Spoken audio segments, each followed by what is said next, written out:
Ministry of Education.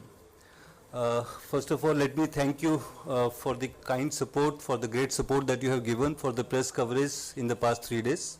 Whether it was the initial press conference, the exhibition, subsequently on the next day, the seminar in the Khalsa College, the 2-day deliberations, and today's press conference again.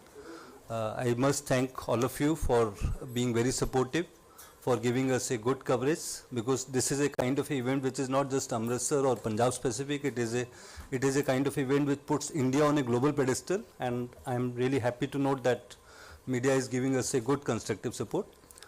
Today's press conference will be short in the sense that it is primarily meant to brief you as to what has happened in these 3 days of deliberations, including the seminar at Khalsa College.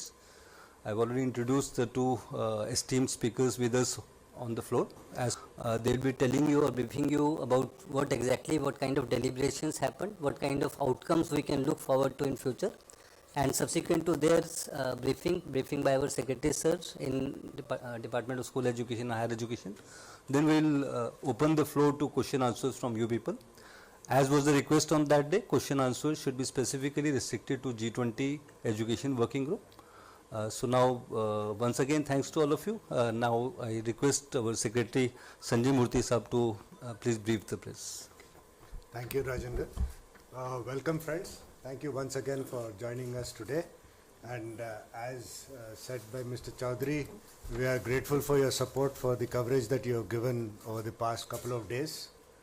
The first day, which was the seminar in Khalsa College, that theme was pertaining to research and collaboration for better innovation. That lecture, as was covered by you, was delivered by a professor from Indian Institute of Science, Govind Rangarajan, who is the director of that institution, and IIT director, Professor B.S. Murthy, as well as a presentation from UNESCO. Now, this entire theme was based on how research collaboration can happen better amongst academic institutions for ensuring that the sustainable development goals can be achieved in a faster, and that you have solutions which can be scaled and implemented rapidly across the world. Now, in parallelly, there was an exhibition which was organized, which had many academic institutions of the state of Punjab also who had presented their innovations there. More than 10,000 school children, faculty, etc. of the region have visited the exhibits that are there, as well as seen the startups which have put up their products for display there. Now, this has given a good opportunity for educational institutions of the city to see and witness the innovations that are happening throughout the country. That exhibition is open again today also, so I think hopefully the same number of students will get benefited from that. IIT Ropar, which is organizing that exhibition, is going to announce cash awards of 3 to 1 lakhs for the best 3 exhibits that are best pitches that any of the startups are going to show there.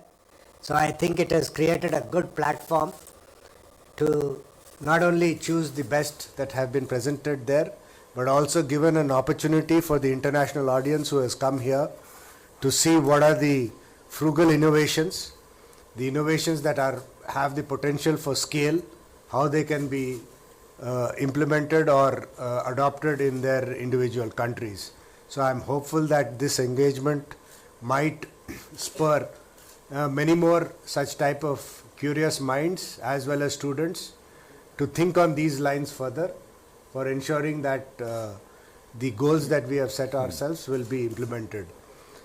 The topics that were discussed in the working group, I'm very happy to say that there was a great consensus and enthusiasm by all the country participants for ensuring that we do greater research collaboration amongst our educational institutions.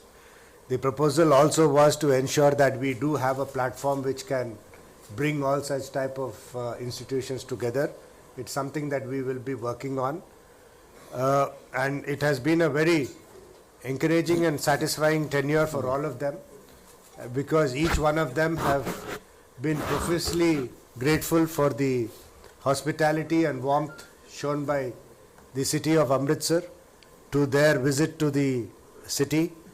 They have been absolutely touched with the warmth that they have received, both in the cuisine that you have served as well as the cultural performance that you have showcased to them. They are going to visit the Golden Temple in the afternoon and also witness another cultural event hosted by the state government, in which the Honorable Chief Minister is also expected to participate. I'll just request my colleague, Secretary School, Shri Sanjay Kumarji, to please mention on the topics that related to foundational literacy and numeracy for your benefit. Thank you, sir.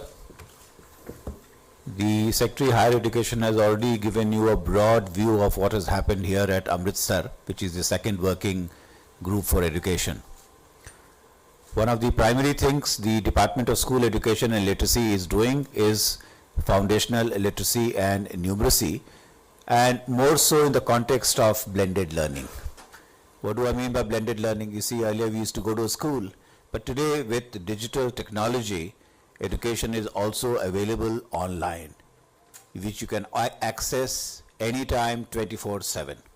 So now either you go to a school, so there is a human touch, a teacher teaches you in the manner he used to teach you, but today you also have the option of accessing variety of pedagogies which is available online.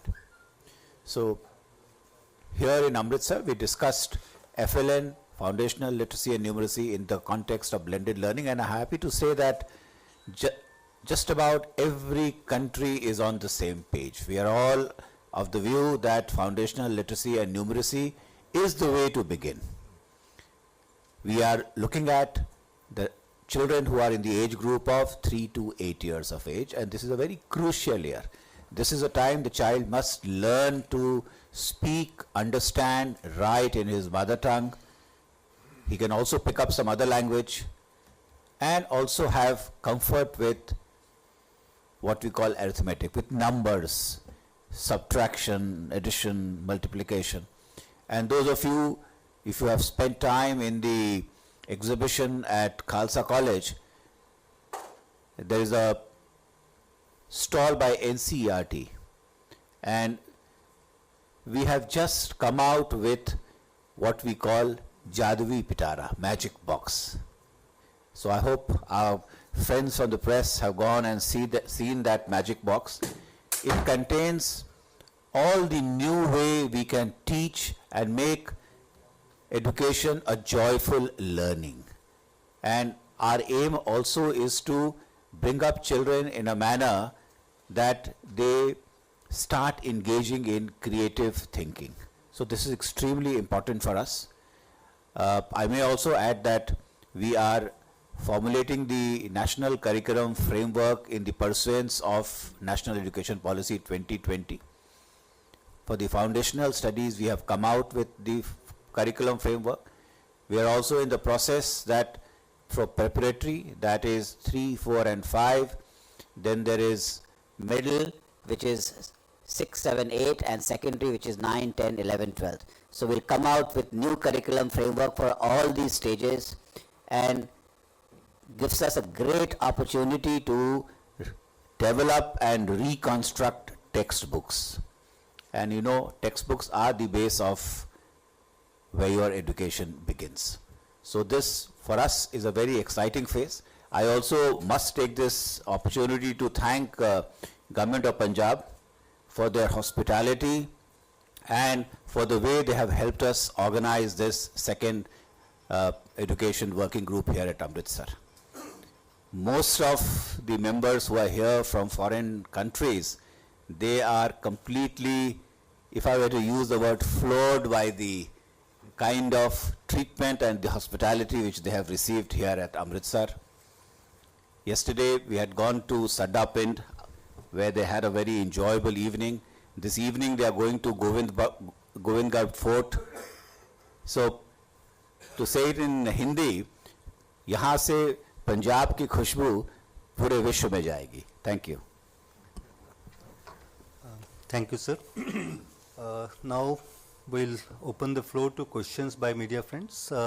whenever whoever wishes to put up a question, please introduce yourself in terms of your name and organization. So we can. Amritsar को कैसे choose किया आपने? ऐसे सोचा कि पंजाब में से अमृतसर को ही ले हम? नहीं, ठीक है। तो ये जो G20 की हैं, ये 200 से ज़्यादा मीटिंग्स हो रही हैं और उसमें से 56 सिटीज़ सेलेक्ट किया गया है, ठीक है ना। Now all these cities have been selected to ensure there is representation across the country, as well as give us an opportunity to show the heritage that is available in a particular city. And I'm sure you know what must have been behind us to select Amritsar. So it's obvious why it has been selected. Yeah. Hello. Sir, this is Harmeet Singh from Daily Post India. So my question is, how does the G20 Education Working Group plan to address disparities in the funding and resources among member countries? And what strategy are being considered to ensure that all countries can benefit from the group initiatives? So this is my question. See, G20 countries are not here for, like a multilateral organization, not there for arranging funding for contributions. It is to ensure that you have a common platform to agree upon a set of standards in which you can start the sharing. Suppose you have digital resources to share. The question that we have been discussing today is to see that are we able to come to a common set of standards to ensure that common resources of these countries are shared across the group, which ensures that both quality, safety and security of that thing is ensured such that it is not misused. So I think we should look at it in those terms to see that we are coming to one common platform wherein these common resources which are available to us can be shared properly with countries who don't have that type of a platform. So how do you develop those standards is one big question that we are looking at. The second question is that how do you address future of work? How is it going to change tomorrow? What is it that educational institutions should adapt themselves to see that they meet those future requirements? That was one part. And as Secretary School had mentioned, how do you make that thing interesting for a student? What is the best practice? What we have demonstrated has been keenly observed by them. The innovations that have been done in the school sector has, I think, created a great impact. The other outcome of this workshop will be that there will be a compendium and a documentation of the best practices that each of these countries have done. And I think this is not an end game. Each of the countries have to iterate its policies as well as programs by picking up the best practices across the globe to see that their own programs are improved, calibrated for better delivery. So I think this is what the platform is able to give us, or this organization is able to give us. Sir, I am G.S. Paul from the Tribune. So my question is to you, sir. In India, affordability is the major constraint for getting the education, especially the basic education in schools. And in private schools, there is no check and balances. When you go to admit your child to the school, they ask you for under-the-table payments. And parents have no other option but to do it. So what is government doing in it? Because the goal cannot be achieved until unless we have this problem addressed at the basic level. Like we see in the European countries, the education standard is up just because they have no such, which is just not, all these must be in your knowledge. But there is no policy matter from the government side to have a check on the schools. Second question is, the government makes the norms but remains on the paper only. Like the 24% quota for the BPL families' children is there. It is there but on the papers, but it is seldom implemented. The first thing, when you talk about education, you have to appreciate the fact that in the constitutional framework, it's in the concurrent list. So the union also does it, the state governments also do it. And private sector schools exist everywhere in the world. If you look at India, we have nearly 14.8 lakh schools in the country. Out of this 14.8 lakh schools, government and government funded schools are 10.5 lakhs. So the rest of the schools are private schools, so there is no issue on that. Yes, and the other point is, you see, now that the new national education policy has come, what makes you send a child to a school? Because you want your child to have the best possible education. If quality is offered in the government school, why would anyone go anywhere else? And you can see that there are a lot of government schools where there is demand. Yesterday I had gone to government senior secondary school at Mall Road, and I came back very impressed. It's a school where everyone wants to study in Amritsar. So government schools are doing very well. We need to increase our quality. We were extremely scared that after COVID, perhaps children, I don't know how many children will come back to school, but I'm happy to tell you that just about everyone has come back to school. And the government sector schools have got almost about 10 million more admissions. So that means people have left private schools and they have come to government schools. The national education policy gives us a great opportunity to construct new curriculum frameworks, to construct new books, to make pedagogy more enjoyable, bring in blended learning, and ramp up on quality. So I would say that we in Government of India, in the Department of School Education, we are working with all the state governments, and we are impressing upon them the fact that the quality of education in our schools, especially the government schools, has to improve. It's a long process, but we have started it.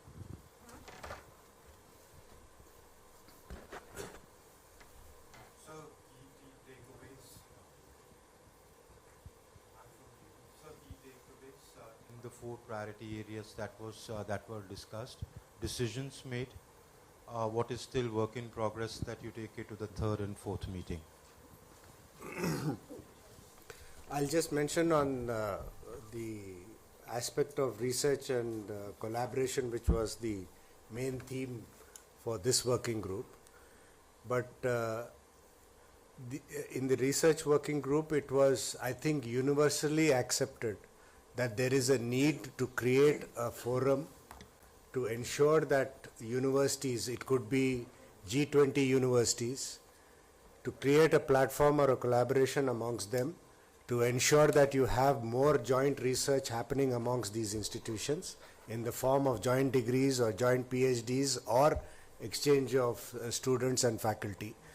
That was a clear message that was given there, and I think in the next working group in Bhubaneswar and Pune, the outlines of how that framework will be done will be presented. And I'll just ask Sanjay to just mention about the discussions that have happened on the foundational literacy part.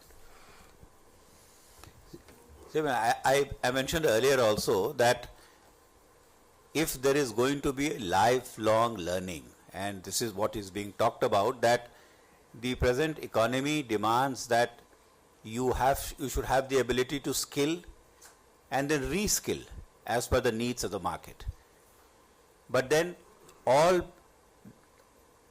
precursor to all learning is foundational learning, because that is the place where you start. And that is why it is extremely important that we must have all our children in school. Not only we have all our children in school, they are exposed to an environment where they begin their studies, preferably in the mother tongue, pick up as many languages, because the national education policy also says that learning and knowing more than one language, it aids your cognitive abilities. It makes you smarter, it makes you more intelligent. So our children should try and learn more than one language, and also be comfortable with numeracy. You should be able to play with numbers, have a feel for numbers, what it is. And then only we will start talking about creative thinking.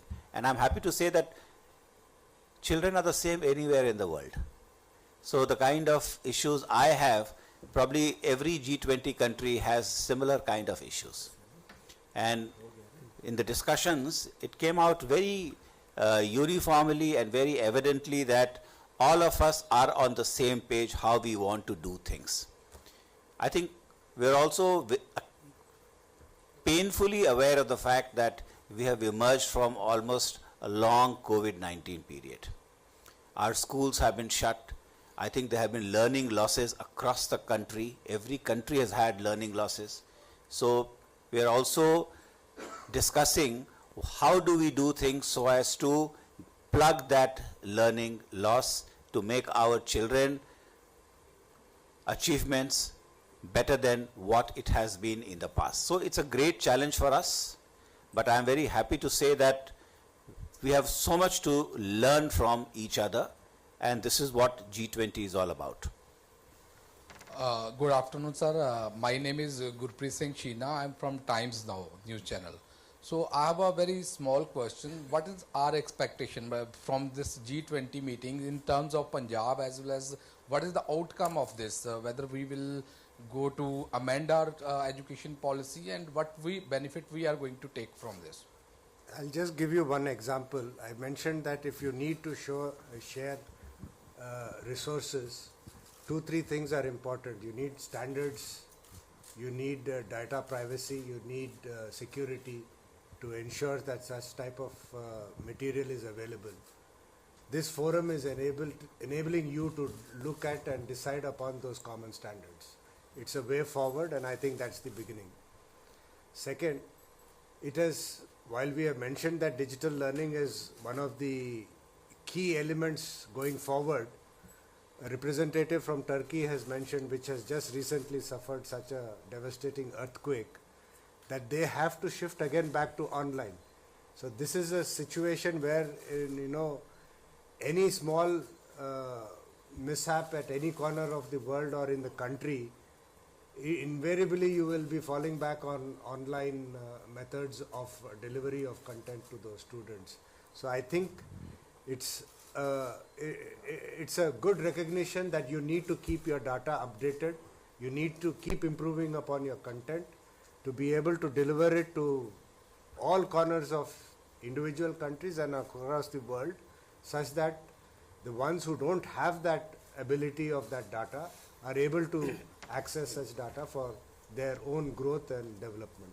So I think this is the key takeaway that the group goes away with, and I'm sure in light of the discussions that are there, this will be further refined in the Bhubaneswar and the Pune working group for a ministerial declaration. One final question, please, because then Service Secretary Saab has to leave.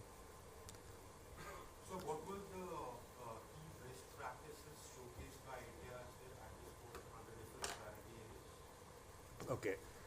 Now for digital learning, in higher education, we have the Swayam platform. It has more than 2.5 crore students registered on that platform.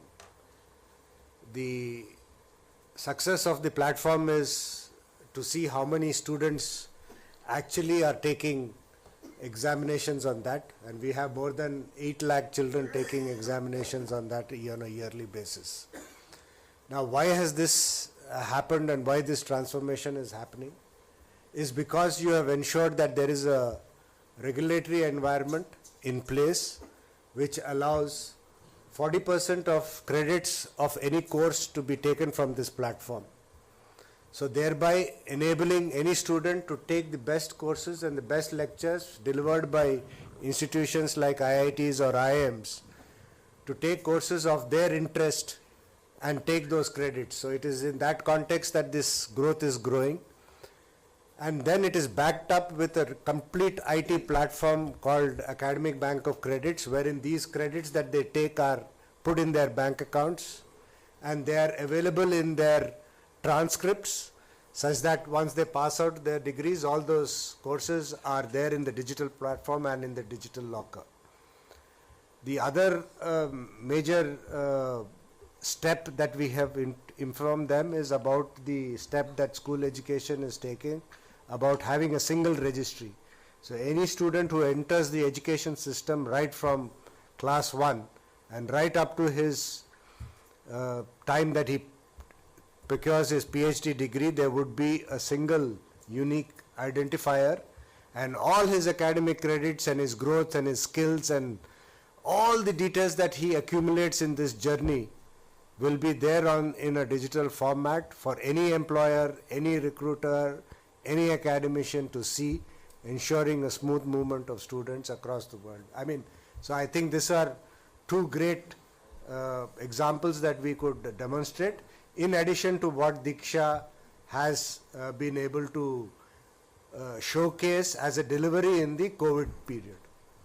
I mean, with the number of languages, if you can just kindly expand on that.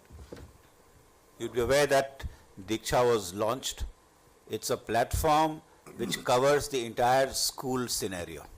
So all the textbooks, all the learning material, everything is available on this platform. And Diksha has become so successful that it is being marketed as a digital public good. In fact, even UNESCO has accepted that it's a very fine digital public good. The second thing I would want to mention is that we also came out with a teachers training module which we call Nishtha. And during the COVID time we started it. Now we are using it for training of teachers, because empowered teachers are at the grassroots of all kinds of education. And under PM E-Vidya, we had started 12 DTH channels. Now in a few months' time, we will be adding 200 odd channels to this 12. So through television also, we will be reaching into every home with educational curriculum for every class. And in every language. Yes, and in 11 language. It's a huge thing. Thank you, Yeah, friends. I huge think thing. So you spoke about this all was Diksha and Vidya were showcased at the Yes. So Diksha has had till now more than 5 billion hits. So it's a no mean feat. And it's already in 30 plus languages. 30 plus. thank you, friends. We'll be issuing a, I think sir has to leave for the, okay, final question, You please. spoke about single registration system of students. So is it in practice or it's going No, it's we have showcased the work that we have done to have that architecture in place. We have discussed that in the working group on the way we are going. So this will get rolled out in this year after our public consultation within the country. Thank you, friends. We'll be issuing a press release which will be in Hindi, English and Punjabi, all 3 languages in the group. One more small information I would like to add here. Lot of backgrounders and research materials are issued by PIB from time to time, and we have done lot of great articles on these topics also. We'll be sharing it in the group that we have created. I'm sure that when you're writing about these topics, you'll find them to be very handy. We'll share them today itself. So the moment you realize that the kind of work we have done and you get the articles, I think it will add to your writing.